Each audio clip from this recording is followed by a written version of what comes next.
Cheers. I want to speak a little bit today about Charles Corm, a Lebanese intellectual figure of the 20th century, whom I happen to know a few things about. Without false modesty, I'm the first intellectual biographer in any language of Charles Corm, and I'm his first English language authorized biographer. I worked for many years in his with his private papers. I visited his family archives in Lebanon in 2012 and worked there for about 2 months. But I've been, for the entirety of my academic career, I've been focusing on and off on his life's work. If you wish to know more about him, I highly recommend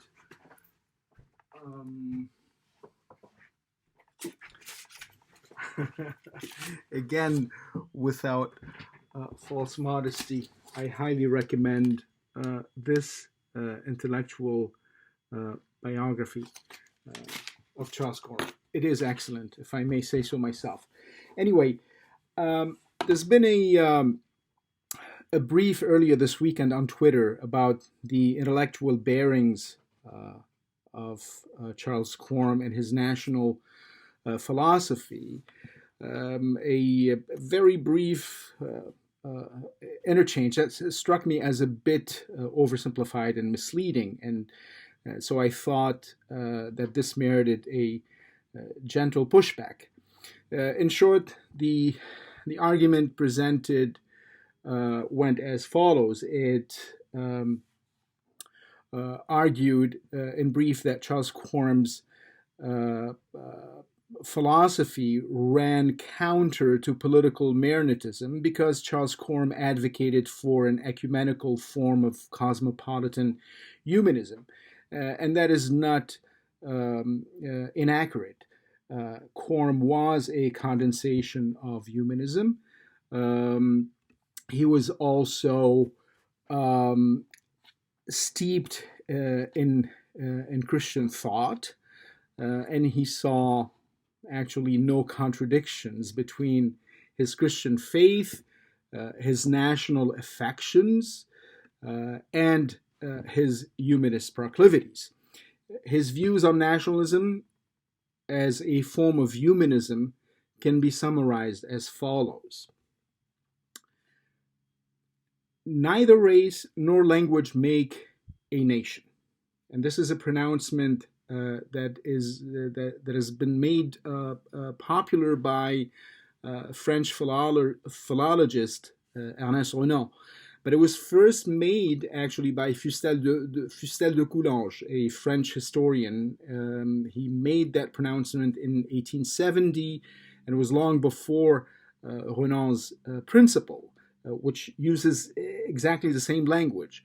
But Fustel de Coulanges' statement, neither race nor language make a nation, was in response to German historian Theodor Mommsen's arguments in the 1860s, early 1870, an argument he was making in favor of the German belonging of Alsace and Lorraine. And this was the argument that the Germans were making at the time, among them Theodor Mommsen, were based primarily on the fact that Alsatians and Lorrainians spoke a German dialect and not French. Fustel de Coulanges' response came as follows, and I quote, "We speak 5 languages in France. Nevertheless, none of us questions our national identity and unity. 3 languages are spoken in Switzerland. Would you, Dr. Mommsen, argue that Switzerland is a lesser nation because of its multiplicity of languages? You brag about the fact that Strasbourg, which is the French administrative capital of Alsace, Strasbourg speaks German. Must I also," this is Fustel de Coulanges saying, "must I also brag about the fact that it was in Strasbourg that the Marseillaise, the French national anthem, was intoned for the first time ever, end quote. What characterizes nations, concluded Fustel de Coulanges, was neither race nor language, so this is the phrase that comes back. Essentially, he was paving the way, in a way, for Renan's famous lecture at the Sorbonne, Qu'est-ce qu'une nation? What is a nation? Which he would deliver in 1882, and it becomes sort of an article of faith for those who advocate for selective or elective identity, as opposed to the German romantic conception of identity as something organic, right? So in brief, Renan's argument was that it is a community of ideas, a community of interests, community of affections and memories and longings that make a nation, not language. And this is ultimately the foundational principle of Ernest Renan's nation and his conception of identity as a choice, as a collective will, a spiritual, as opposed to a biological principle. Nations come into being, stressed Renan in this lecture, they come into being when a collection of peoples come to recognize and celebrate their possession of certain attributes in common. It is neither race, nor religion, nor language that bring a nation together. Rather, it is a grand agglomeration of peoples with an overwhelming collective awareness of being one. In that sense, if it deems itself a true nation, any community of people must also have common memories as well as a collective will to eschew certain memories.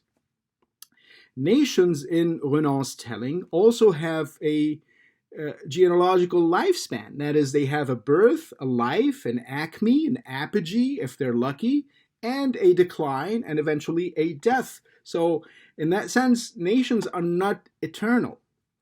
And great nations aren't those that subjugate others, but in fact, those that tear themselves away from the restrictive, narrow parochialisms of their place of birth in order to engage with something bigger, more expansive, more capacious, more universal, more humanistic than what is in their immediate surroundings.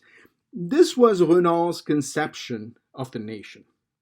It was also his indictment of the restrictive German romantic organic conception of the nation. Those were incidentally ideas imbued in Christian universalism, ideas which Charles Corm himself savored and favored and absorbed in the study halls of the Jesuit University of Beirut, where he studied.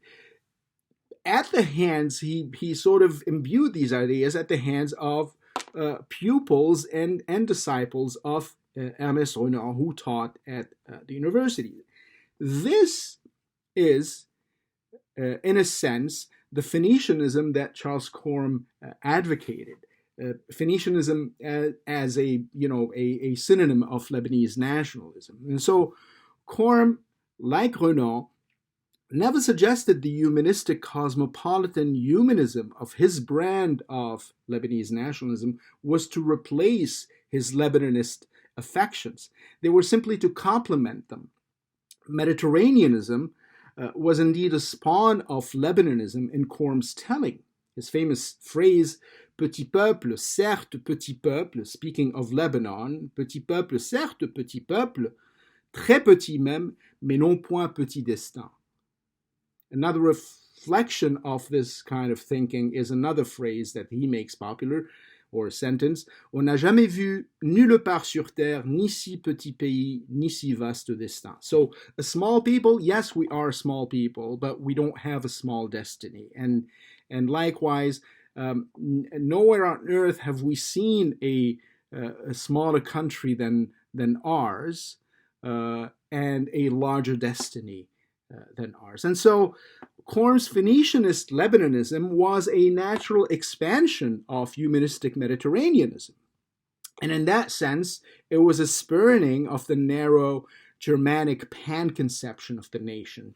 Do not say my nation to subdue the universe, famously wrote one of Charles Corm's disciples, none other than Said Attal. Those who you are famous with his poetry, do not say my nation and subdue the universe, we are agnates and neighbors to all of mankind, end quote. But Corm was also not naive. He did understand that the nations that spawn something universal, something bigger than they, are made to pay a heavy price of suffering, often an existential price at the expense of their innocuous, benevolent national specificity. In that sense, Corm saw Lebanon as a necessity for universalism and cosmopolitanism and pacifism, a necessity against other vindictive nationalisms and their pedantic, dogmatic, narrow, rigorist conceptions of the self and the other.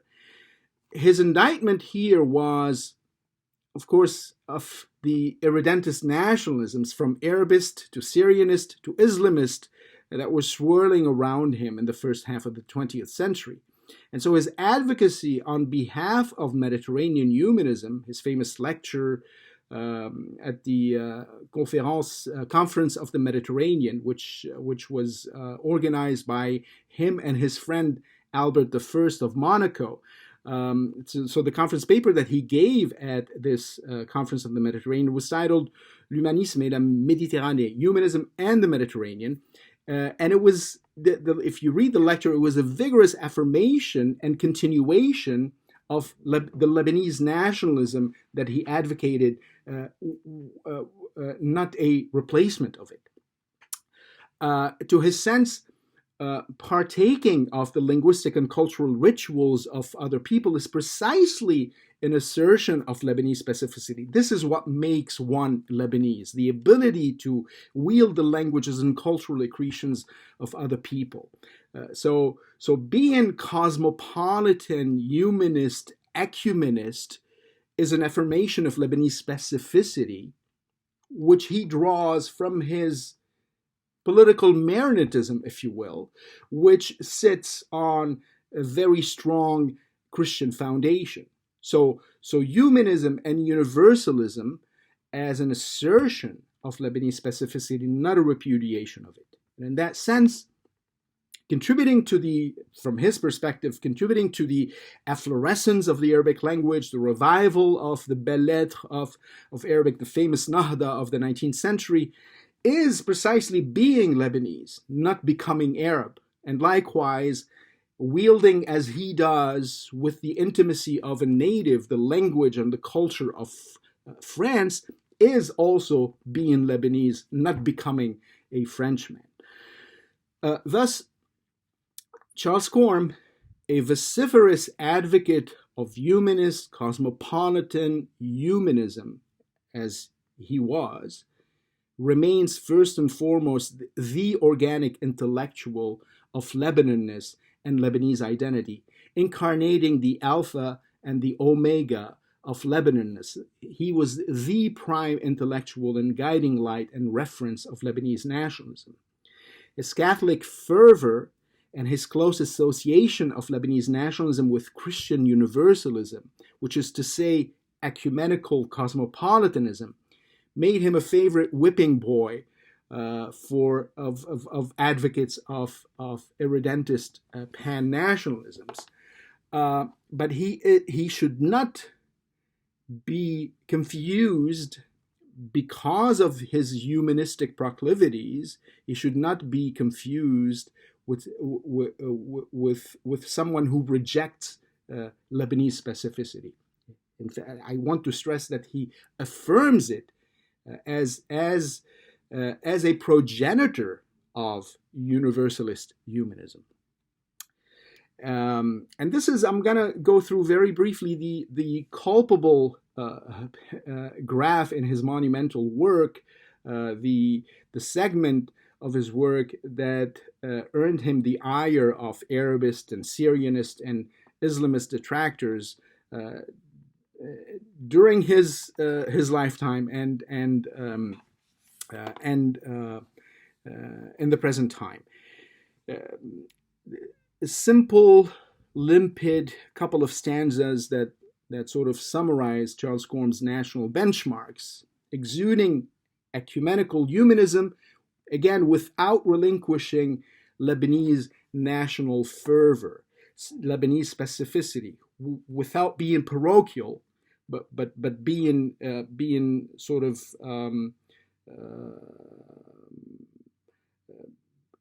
intransigent about Lebanese specificities. And it begins thusly. Mon frère musulman, comprenez ma franchise. Je suis le vrai Liban, sincère et pratiquant, d'autant plus libanais que ma foi symbolise le cœur du pélican. Keep in mind the heart of the pelican and what this means in Christian devotional literature. Si ma ferveur s'attache au dogme de l'Église, c'est qu'elle est à mes yeux l'universalité, car je ne peux pas croire en un Dieu qui divise l'immense humanité. Jésus me fait aimer Mahomet et Moïse. Tout en me retenant à mon culte chrétien, l'Évangile est écrit contre toute entreprise où le mien nuit au tien. L'enseignement du Christ, à mon âme soumise, me conduit humblement à l'amour du prochain. Je suis plus près de toi si je suis sans traîtrise, l'ami du genre humain. Now, I don't know that there can be anywhere a more pellucid condensation of urban and urbane humanist cosmopolitanism than this. A humanist cosmopolitanism as a spawn and continuation of Lebanese national principles and a Lebanese specificity grounded in Christian ecumenism. Briefly, the above, I'm going to try to translate it into English, and this is what it sounds like in English, those of you who don't know French. Muslim brother begin those couple of stanzas. My Muslim brother, do understand my candor. I am authentic Lebanon, outspoken and church-going. All the more Lebanese because my Christian faith and what it symbolizes, the pelican's heart here in traditional Christian devotional literature symbolizes Christ's or Christ the Savior. So I am all the more Lebanese because of my Christian faith and what it symbolizes. And if my Lebanese fervor is bound up to the church's dogma, he continues, it is precisely because this dogma, to me, represents universal ecumenism, because I cannot believe in a God that would rend asunder our vast humanity. It is Jesus' teachings that make me love both Muhammad and Moses, all the while keeping close to my heart my own Christian creed.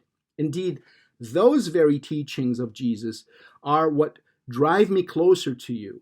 And the closer to you that I am, without falsity, without pretense, the closer I am to you, the closer I am to our human race.